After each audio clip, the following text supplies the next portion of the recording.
Boeing anti-stall software repeatedly forced down the nose of a doomed Ethiopian jet after pilots had turned it off, sources told Reuters, as investigators scrutinized the role played by technology and crew in the fatal March 10 crash. A preliminary Ethiopian report into the disaster, expected soon, may include evidence the software system kicked in as many as 4 times before the 737 MAX dived into the ground, 2 people with knowledge of the matter said. The software known as MCAS is at the center of accident probes in both the crash of Ethiopian Flight 302 and a Lion Air accident in Indonesia 5 months earlier that together killed 346 people. It was not immediately clear whether the Ethiopian crew chose to redeploy the system, which pushes the Boeing 737 MAX downward to avoid stalling. But one of the sources said investigators were studying the possibility that the software started working again without human intervention. A Boeing spokesperson declined to comment. Ethiopian investigators were not available for comment.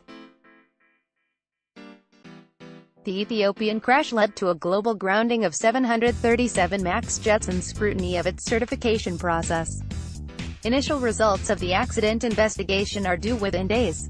The stakes are high. The 737 MAX is Boeing's top-selling jet with almost 5,000 on order.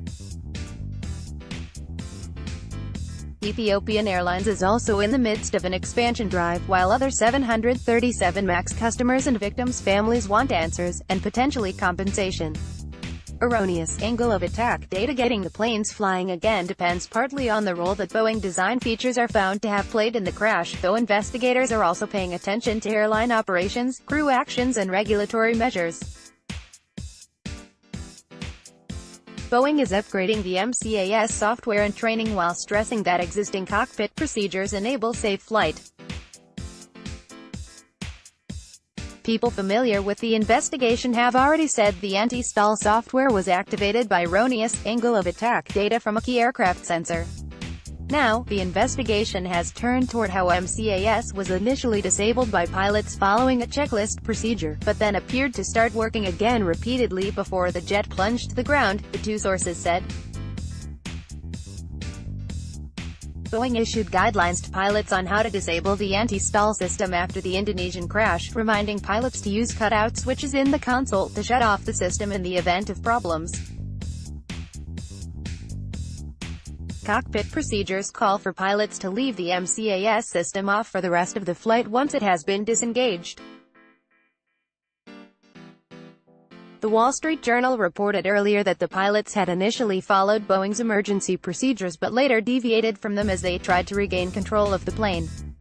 Disabling the system does not shut down the MCAS system completely but severs an electrical link between the software's attempts to give orders to push the plane lower and the actual controls, a person familiar with the aircraft system said. Investigators are studying whether there are any conditions under which MCAS could reactivate itself automatically, without the pilots intentionally reversing the cutout maneuver. Safety experts stress the investigation is far from complete and most aviation disasters are caused by a unique combination of human and technical factors. None of the parties involved in the investigation was available for comment.